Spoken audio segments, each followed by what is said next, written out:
Bonjour, bonjour et bienvenue pour ce moment particulier. Je suis heureux de partager avec vous ce moment particulier, ce moment en tête-à-tête.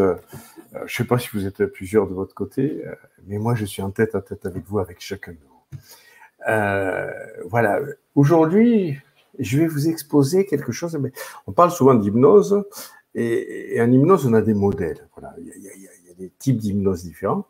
Il y a des hypnoses qui sont hellmaniennes, des hypnoses qui sont ericksoniennes. 90% de l'hypnose planétaire, même plus, 99 pratiquement pour cent, 95 si on est généreux, % de l'hypnose planétaire est, dirais, Dave Hellman. Voilà, c'est Dave Hellman qui est le grand rénovateur de l'hypnose moderne, qui a remis l'hypnose moderne dans la médecine, dans à peu près tout, qui a redonné ses lettres de noblesse à l'hypnose moderne. Et c'est Erickson était formé à l'hypnose hellmanienne au départ, et il l'a fait avec sa façon de faire à lui. Erickson n'est pas l'individu le plus connu dans l'hypnose. Hellman est le grand monsieur qui est connu partout sur la planète. L'hypnose ericksonienne est surtout connue en France et commence à émerger maintenant dans d'autres pays. Peut-être qu'au final, elle finira par prendre sa place. Aux États-Unis, il y a très peu de gens qui en font. C'est moins de 1% des hypnothérapeutes américains qui pratiquent l'hypnose ericksonienne. Pour eux, ça leur paraît un univers très compliqué, alors que non, c'est un univers super naturel. Mais quand vous parlez d'hypnose hellmanienne, on vous parle d'une forme d'hypnose. On dirait que l'hypnose hellmanienne, c'est une hypnose à l'ancienne. Pas du tout, c'est très moderne.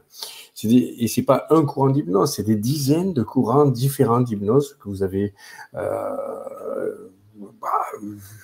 Djalé qui fait de l'hypnose ericksonienne, vous avez David Kuklé qui fait de l'hypnose hellmanienne, qui ont des styles qui sont quelque part presque ericksoniens, mais lui ne connaît pas Erickson, il n'a jamais étudié ce que faisait Erickson. David Frédéric qui fait aussi de l'hypnose hellmanienne, mais avec un style différent. Klein qui fait un autre style d'hypnose. Des tas de gens s'inscrivent dans le courant hellmanien, parce qu'à l'origine, c'est Dave Hellman qui est le grand-père, l'arrière-grand-père de ce courant-là, qu'il a porté, mais chacun a apporté sa touche et ça a donné des dizaines de courants différents, avec des styles des fois qui sont très ouverts, très, très proches de ce qu'on fait en ericksonien aussi, et des fois très éloignés de ce qu'on fait en ericksonien, mais qui fonctionnent, qui sont très, très fonctionnels, qui sont pas forcément un directif tel qu'on le faisait croire du temps de Mesmer ou d'autres, très directifs, très carrés, très manque de permission. Non, non, du tout. C'est des approches de l'hypnose qui sont très, très différentes des unes. Mais tout ce cursus-là, au final, pratique une hypnose qui est similaire, des leviers qui sont similaires dans l'hypnose, avec juste des styles qui sont différents. Et qui sont intéressants à connaître parce que des fois, quand un ne passe pas, on peut passer à l'autre style. Si je fais de l'ericksonien et que c'est pas la chose la plus efficace avec le sujet, qui est le plus adapté pour le sujet que je suis, ben, je peux utiliser un autre style, un style d'un de ces courants, hellmanien ou autre. Pareil pour jouer un taux d'efficacité similaire et voire supérieur parce que des fois, c'est plus adapté. Adapter le style d'hypnose que l'on fait à ce qui est plus réceptif pour la personne, à ce à quoi la personne est plus réceptive, c'est mieux. Et ça, c'est dans le courant de l'hypnose qu'on pratique classique. On a un modèle dans ce courant d'hypnose qui est un modèle de la psyché. Et ce modèle de la psyché, qui est assez simple, fait que quel que soit le style d'hypnose qu'on utilise, on va travailler avec les mêmes outils. On va travailler avec l'enfant intérieur, on va travailler avec des outils qui font appel au vécu de la personne, aux émotions de la personne, à ce qu'elle a construit autour de ses émotions, à ce qu'elle a construit autour de son vécu personnel. Donc ça, c'est la même façon de travailler. C'est juste le style qui est différent. Mais on travaille avec la même matière. Les solutions sont pas différentes d'une façon à l'autre. C'est juste le style qu'on va adopter. Donc, du coup, pourquoi nous avons cette matière qui est toujours la même et ces solutions, ces réponses qui sont toujours la même, qui sont celles du sujet, fonctionnera que ce qui vient de l'intérieur du sujet et qui est adapté à ce que vit le sujet. Et lui, c'est le seul à connaître vraiment ce qui est le plus adapté pour lui. Si on suit le sujet, il n'y a pas de raison, ça ne peut que marcher. Mais cette matière première, qu'est-ce que c'est? Qu'est-ce que c'est que cette matière première que l'on va utiliser? Eh bien, cette matière première, ce sont les émotions. Parce que nous sommes des êtres d'émotion, nous ne sommes pas des êtres de logique. Évidemment, nous sommes logiques, ce qui fait la différence entre nous et les animaux, quelque part. Allez savoir s'il y en a une. C'est que nous faisons appel à notre logique, à notre raisonnement, qui nous permet de bâtir des lieux, de bâtir des maisons, de bâtir des civilisations, de faire des prouesses architecturales, de faire des prouesses scientifiques, d'amener plus de confort. N'oubliez pas que nous vivons, malgré la crise que nous traversons et les crises que nous travaillons économiques ou virales, nous sommes dans le siècle qui a connu le moins de guerres dans l'histoire de l'humanité. Nous sommes dans le siècle où nous vivons d'une façon dont l'humanité n'a jamais connu. Il y a de la misère, certes, mais il y en a moins que dans les autres temps. Il y a du confort, il y a une façon de vivre, il y a de l'hygiène. Certes, ce n'est pas parfait et c'est à améliorer largement. Mais nous sommes quand même dans la meilleure période qu'ait jamais traversée l'humanité jusqu'à présent. Alors, je vois plein de catastrophistes qui, aujourd'hui, sur les réseaux, disent « le système va s'effondrer ». Oui, non, nous sommes dans le meilleur. Et c'est pas parce qu'on manque d'imagination pour imaginer le futur qu'il n'existera pas, ce futur. Juste si on regarde trop le passé, on ne regarde pas le futur. Mais pourquoi on a besoin de tout ça? Pourquoi on regarde des choses négatives tout le temps sur les réseaux? Parce que nous sommes des êtres d'émotion. Parce que ce sont les émotions qui nous font vivre, pas la logique. Sinon, on ne céderait pas à regarder TF1 tous les jours avec des actualités toujours les mêmes d'ailleurs, et toujours négatives. Et parce que ça génère des émotions chez nous. Et que nous sommes des êtres d'émotion. Il nous faut des émotions pour vivre, pour exister. Parce que nous n'existons qu'à travers nos émotions. Et nous sommes des êtres de logique. Si on prenait toutes les logiques d'une journée et qu'on les accumule, qu'on les groupe, chaque minute de logique d'une journée, eh bien, je pense qu'on pourrait en faire peut-être 1 heure. Oui, peut-être, tout groupé ferait 1 heure dans notre journée. Le reste du temps, c'est les émotions qui nous font prendre nos décisions. C'est nos ressentis internes, c'est des intuitions, c'est notre inconscient qui décide pour beaucoup de choses. Et ces émotions qui nous pilotent. Est-ce que je suis la même personne quand le matin, avant de partir au travail, je me suis un peu accroché à la maison? Et que du coup, j'arrive au travail et je suis pas de très bonne humeur, je suis pas dans mes meilleurs jours. Est-ce que je prendrai les mêmes décisions, là, en toute logique, que je prendrai un jour où je suis d'humeur joyeuse? C'est pas gagné, hein, c'est pas sûr, c'est clair. Parce qu'on est des êtres d'émotion avant tout. C'est ce qui nous constitue, c'est ce qui nous fait vivre, c'est ce qui nous fonde. La logique vient après nous permettre de nous structurer. Regardez, quand mon supérieur ou mon patron m'engueule, qu'il me réprimande au sujet de certaines choses, j'ai tendance à quoi? À me figer des fois. J'ai tendance à... Pourquoi je me fige? Pourquoi j'ai cette réaction de me figer? C'est pas la bonne réaction. La bonne réaction serait de mettre sur la table qu'est-ce que me reproche, démontrer que ça n'est pas de mon ressort, démontrer ce qui a joué en toute logique. Pourquoi je réagis de manière purement émotionnelle? Parce que j'ai appris que je suis un être d'émotion. Et en temps normal, qu'est-ce qui se passe? En temps normal, en PNL, on appelle ça la roue PNL. Je l'ai un peu résumé, un peu simplifié. Mais voilà, l'index de computation ou la roue PNL, qu'est-ce qui se passe? Je vois des choses à l'extérieur, la partie verte là. Mon patron me crie dessus. Comme il me crie dessus, qu'est-ce qui se passe au niveau de mon cerveau? Je compare la situation. Mon cerveau, il fait des milliers de connexions comme ça à la seconde. Et qu'est-ce qui se passe? Quand il fait ces connexions, il compare ce qui se passe dans la situation à ce que j'ai déjà vécu. Et là, d'un coup, ça match. Il trouve que mon petit patron rougeau qui me crie dessus, il me rappelle mon père qui me criait dessus parce que je n'avais pas fait un devoir. Et du coup, j'ai appris une émotion qui était de me figer.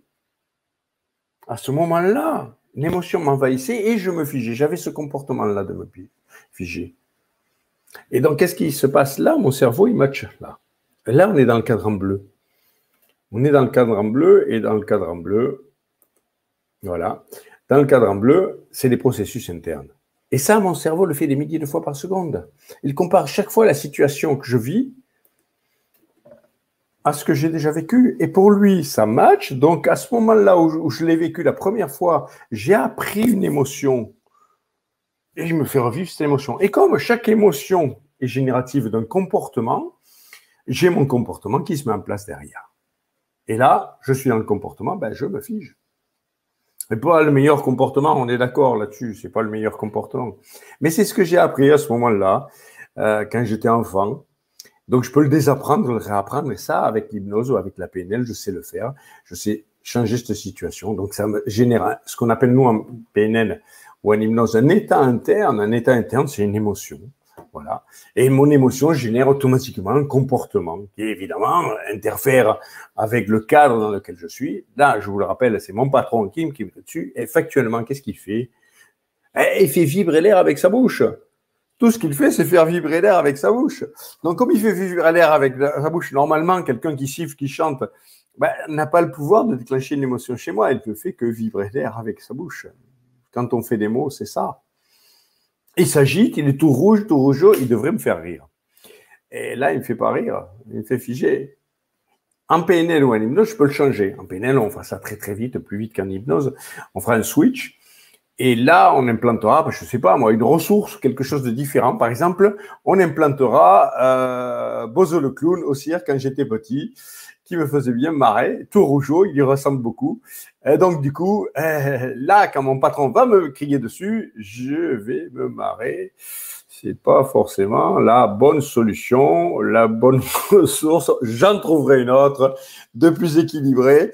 Sinon, il va mal le prendre. Donc, du coup, j'implante la bonne ressource bien équilibrée, j'ai le bon comportement, logique. En athée, on dirait que j'agis en adulte. C'est bien d'être un enfant des fois. Hein. Et donc, du coup, ben voilà, j'aurai le bon comportement et la situation sera mieux, je ne me figerai pas. Voilà, ça, on sait travailler. Quand je travaille comme ça, ben, je travaille avec les outils de l'hypnose, de la PNL, qu'elle soit ericksonienne ou qu'elle soit hellmanienne, peu importe le type d'hypnose. Il y a des courants d'hypnose dans les pays de l'Est qui sont très différents aussi et très passionnants. Tous les types d'hypnose sont passionnants. Toutes les approches sont passionnantes. J'avoue un faible immodéré pour la PNL, qui va beaucoup plus loin que ne va l'hypnose. Claire, qui inclut l'hypnose dans son 5 même, et pas forcément que l'ericksonienne d'ailleurs. Donc, du coup, là, quand je travaille comme ça, je travaille avec ce que je sais faire. Donc, j'ai un modèle pour travailler comme ça, qui est un modèle, parce que bon, il n'y a pas de vérité. Hein, dans tout ce que je vais vous dire là, il n'y a aucune vérité. Il n'y a que des modèles. Et un modèle n'est qu'un modèle. C'est quelque chose, c'est une théorie, c'est quelque chose qui nous est utile, qui est efficace, et qui évoluera avec le temps et qui disparaîtra, sera remplacé par un autre modèle. Mais tant qu'un modèle est efficace et correspond à ce qu'on veut, vous savez, je vais prendre l'analogie avec le modèle de l'atome. Le modèle d'atome, on me l'a présenté quand j'étais petit, quand j'allais à l'école, avec un amalgame de billes au centre et puis d'autres billes qui tournent autour. Bon, aujourd'hui, on sait que c'est pas tout à fait la bonne représentation. Toutefois, quand j'ai ce modèle en chimie ou en physique, il va être utile en chimie. Ce modèle de l'atome est fonctionnel. Il nous permet de faire des molécules. Donc, on sait que c'est faux, on sait que c'est un modèle, et ce modèle est fonctionnel. Et c'est le modèle le plus simple et le plus fonctionnel que l'on ait pour faire certaines applications. Dans d'autres jeux, dans d'autres cours d'études, ce modèle ne sera pas fonctionnel. Si je veux aller dans le domaine du subatomique, on sait bien aujourd'hui que ce modèle avec des boules qui tournent autour d'autres boules, un peu un modèle planétaire, n'est pas le bon modèle. Voilà, il y a des modèles probabilistes après, qui sont des vibrations du néant, qui sont une potentialité d'exister à un endroit donné à un moment T. Voilà, ça c'est des modèles mathématiques différents qui ne sont pas forcément utiles quand je vais faire de la chimie ou que je veux construire des ponts. D'autres modèles me sont plus adaptés. Donc, nous, on a des modèles et chaque modèle est un modèle adapté à la forme de thérapie, au présupposé. Alors, des fois, regardez, en hypnose, on a en ericksonien, dans notre modèle ericksonien, on a un présupposé qui est que le cerveau ne comprend pas la négation. Et c'est fonctionnel, c'est très très bien, on l'utilise de manière très forte en thérapie. Si je me mets avec un outil hellmanien maintenant, je n'ai pas ce présupposé. Et dans certains courants hellmaniens, je peux très bien utiliser la négation, au contraire, comme un levier efficace. Et c'est fonctionnel aussi. Étrange, non? Pour autant, tant que je reste dans le modèle de ce que j'applique et que c'est fonctionnel, pas de problème, il n'y a pas de conflit. Ce qui est intéressant, c'est pas que ce soit vrai ou faux. Ce qui est intéressant, c'est que le modèle soit fonctionnel pour le but pour lequel je l'utilise. Donc, du coup, on a un modèle qui est fonctionnel, qui est le modèle du conscient et de l'inconscient. Ce modèle du conscient, il en existe d'autres, on en verra d'autres. Il existe un modèle du conscient et de l'inconscient, et en hypnose ericksonienne ou en hypnose hellmanienne, on va utiliser ce modèle-là du conscient et de l'inconscient. Et dans ce modèle-là, conscient-inconscient, eh bien, ça me permet de prendre conscience. Quand je fais de la PNL, quand je fais de l'hypnose, j'utilise ce modèle. Et c'est fonctionnel, ça marche bien. On a des taux de réussite qui sont fabuleux. D'énormes taux de réussite. Je peux avoir à des moments l'utilisation du conscient et de l'inconscient en même temps. Que les deux soient participatifs. Si je veux plus travailler avec le conscient, je vais plus travailler avec des outils de systémie, de PNL. Je ne dis pas que l'inconscient en est absent, hein, mais je dis qu'on va majoritairement travailler souvent avec le conscient. Donc, du coup, je peux agir sur la règle sociale, sur l'image de soi, sur des analyses logiques qui constituent notre réalité aussi. Je peux modifier ma vision du monde par des recadrages. En disant à la personne, mais si tu le voyais sur un autre point de vue, qu'est-ce que ça serait, qu'est-ce que ça donnerait? Je peux faire appel à la rationalité, dans des fois où l'émotion est dominante. Voilà, je peux mettre à jour des croyances et contrecarrer ces croyances en changeant les modèles. Il y a beaucoup de choses à travailler sur le conscient. Et l'inconscient aussi, parce que les émotions naissent de pas de ces conflits, mais de ces apprentissages inconscients. Les peurs, des fois inconscientes, que nous avons besoin, nos besoins aussi, nos besoins, qui sont bien portés par notre inconscient. Je peux aussi voir qu'est-ce qui est les ressources, avec des sources de plaisir, la confiance en soi, qui est présente en chacun de nous, la faire émerger, l'amplifier. Et voilà, donc en hypnose, je peux travailler avec l'inconscient, en PNL avec le conscient. En PNL, je peux travailler avec le conscient et l'inconscient. En hypnose, je peux travailler avec les deux aussi ensemble, ce qui me permet, à ce moment-là, d'avoir les deux coopératifs. Quand je vais travailler sur un arrêt du tabac, je vais souvent être à un niveau d'hypnose assez léger, qui me permet de travailler avec une présence du conscient et que les deux soient coopératifs. Quand je veux aller sur des choses plus profondes, je vais travailler avec le modèle de l'inconscient et uniquement l'inconscient si je veux faire certains travaux auxquels le conscient aurait tendance à obstruer un peu le passage et que l'inconscient réclame fortement. Là, l'inconscient qui est au final le vrai pilote. Vous savez, en ericksonien comme en hellmanien, pour nous, le vrai pilote de la machine, c'est l'inconscient. On a une définition de ça, on dit que le conscient, c'est un petit enfant assis sur le siège passager de la voiture qui a un volant en bois dans les mains et qui fait le bruit du moteur avec la bouche et qui croit que c'est lui qui conduit. Il en est persuadé. Et pourtant, l'inconscient, c'est le pilote à côté. C'est celui qui est à côté, celui qui va faire que, il va éviter les embûches, il va éviter de se manger les bords, il va conduire juste ce qu'il faut. Si vous avez survécu jusqu'à aujourd'hui, si vous êtes toujours vivant aujourd'hui, c'est plus à votre inconscient que vous le devez qu'à votre conscient. Parce que c'est lui qui vous a fait toujours prendre les bonnes décisions. Et des fois, le conscient prend le dessus, il vous fait faire des bêtises, voire des conneries d'ailleurs. Donc la participation des deux, savoir écouter son inconscient, c'est super utile. Savoir écouter son inconscient, c'est une clé majeure. Réfléchir, analyser avec son conscient et savoir écouter ses intuitions. Ça, c'est l'être humain. C'est la beauté de l'être humain. C'est le côté merveilleux et le côté magnifique que nous avons tous en nous. Et des fois, on oublie d'écouter une part de nous-mêmes. On oublie d'écouter la logique des fois quand on est emporté émotionnellement. On oublie d'écouter notre inconscient quand il nous donne des signes, des intuitions. Et c'est dommage, parce que nous sommes là, la puissance de nous-mêmes. quand nous sommes unifiés, à l'écoute de chaque partie de nous, de tout ce qui va et tout ce qui ne va pas. Apprenez à écouter vos intuitions. Elles sont souvent justes. Et modérez vos émotions par la logique. Et là, vous avez un bon équilibre. Alors, ce modèle, c'est le modèle de l'hypnose classique, de l'hypnose thérapeutique. Il s'utilise dans beaucoup de choses. On va l'utiliser en PNL.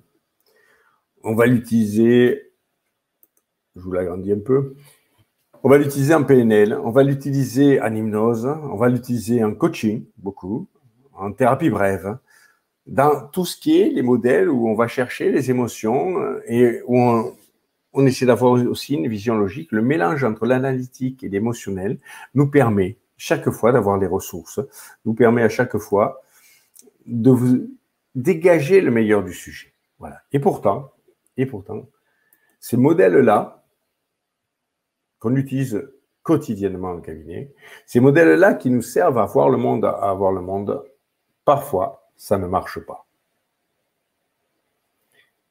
Et quand ça ne marche pas, pourquoi? Pourquoi cela ne marcherait pas? Ça ne marche pas. Attendez, j'essaie de... Voilà. Voilà. Ça ne marche pas parce que nous sommes des abrutis sphériques. Qu'est-ce que c'est qu'un abruti sphérique? Un abruti sphérique, c'est un imbécile. C'est un imbécile, quel que soit l'angle sur lequel on le regarde, il est tout aussi imbécile. C'est pour ça qu'il est sphérique. Vous, moi, nous sommes tous à certains moments des imbéciles sphériques. Ça, c'est quelque chose que ce monsieur, Zwicky, un astrophysicien phénoménal, disait. C'est lui qui disait, nous sommes des imbéciles sphériques. Nous sommes des abrutis. Il disait sphérique bassarde, exactement. Donc bien au-delà encore. Il disait que nous n'avons pas la capacité, liée à notre éducation, liée à notre vécu, liée de remettre en cause les choses, d'avoir un point de vue neuf et innovant sur les choses. Nous sommes dans des certitudes, nous sommes dans des points de vue que nous passons vrais, nous sommes dans des modèles en réalité. Donc, être capable d'aborder le monde sous un angle neuf, sous quelque chose qui sorte des rails, qui sorte des présuppositions habituelles auxquelles on nous a habitués, où on nous a formatés. Nous sommes tellement formatés que nous n'avons plus l'œil neuf, l'œil naïf, l'œil capable d'imaginer autre chose. Et ça, on y tombe tous à certains moments. Plus on se spécialise, plus on devient pointu souvent, plus on va être fermé à l'innovation, fermé à d'autres points de vue. Ce monsieur-là, Zwicky, faisait de la physique des particules. Et un jour, on va voir un prix Nobel, et il a dit, j'ai lu tout ce que vous avez publié, j'ai vu toutes vos conférences. Il n'y a rien dans ce que vous avez fait, dans ce que vous avez publié, qui soit vraiment innovant. Vous avez agrégé des travaux d'autres, des points de vue, mais aucun apport. Rien de point de vue vraiment innovant. L'autre l'a pris de haut, prix Nobel, vous pensez. Et il a dit, et vous? Et là, celui qui lui a dit, moi, j'ai une idée originale tous les 2 ans en moyenne. C'est énorme. Et il a dit, donnez-moi un sujet et on verra bien, je vous le démontrerai. Et donc, il a dit astrophysique. À l'époque, il faisait de la physique dure, lui, pas de l'astrophysique. Et donc, il s'est attaqué à l'astrophysique. Et bien, ce monsieur a découvert les supernovas, a prédit la matière noire. Le premier à évoquer la matière noire, le concept de matière noire, c'est lui. C'est lui qui l'a prédit. Il a découvert les supernovas, la matière noire, l'énergie noire et tout un tas de choses qu'il a découvert avec un point de vue. Alors, c'était quelqu'un de très, très dur. C'était quelqu'un d'intransigeant, quelqu'un de très, très dur, avec lui-même et avec les autres. D'ailleurs, on a donné son nom à une unité de mesure, le Zwicky. qui sert dans l'aéronautique, je crois. Mais on n'a pas pu le donner parce que un Zwicky, c'était beaucoup trop dur. Donc, on lui a donné le micro-Zwicky, voilà. Parce qu'on ne pouvait pas être aussi dur que lui, c'est pas possible. Rien ne pouvait être aussi dur que lui. Voilà, donc, il a défini ça. Ayons des points de vue. Ayons des points de vue différents. Et ne soyons pas des abrutis sphériques. Ça m'a été difficile. Les modèles que je vais vous expliquer de l'hypnose, qui sont des modèles d'hypnose, moi, j'ai longtemps travaillé avec les modèles qu'on vient de voir, conscient et inconscient, avec de l'hypnose somme toute classique. Et il m'a été très difficile, au départ, très choquant, d'aborder d'autres modèles. Et pourtant, quand ça ne fonctionne pas, que faire? Et il existe d'autres modèles d'hypnose qui fonctionnent sur autre chose, qui fonctionnent sur d'autres modèles. Je ne dis pas que ce sont des vérités. Je dis que c'est d'autres représentations. Et que si on utilise ces autres représentations, à certains moments, on peut avoir des résultats. Je vous en parlerai dans des vidéos futures. Ça, c'est la première partie. Je vais vous faire d'autres parties. Là, on a parlé du modèle classique. Par la suite, je vais vous parler du modèle spirituel. Et je vais vous parler d'un autre modèle, qui est le modèle symbolique. Donc, et de comment ces modèles s'agencent entre eux et se génèrent les uns les autres. C'est aussi un modèle. Donc, n'oubliez jamais ça. Toutes les théories ne seraient qu'un exercice vif de sens, donc une perte de temps, si on ne vérifiait pas au préalable en quoi consiste la population de l'univers. C'est-à-dire, c'est vous. Vous êtes des êtres d'émotion, des êtres de matière. Le reste, c'est de la théorie. La seule vérité, c'est une vérité qui nous permet d'agir sur les êtres d'émotion. Je vous dis la suite au prochain épisode. À très bientôt.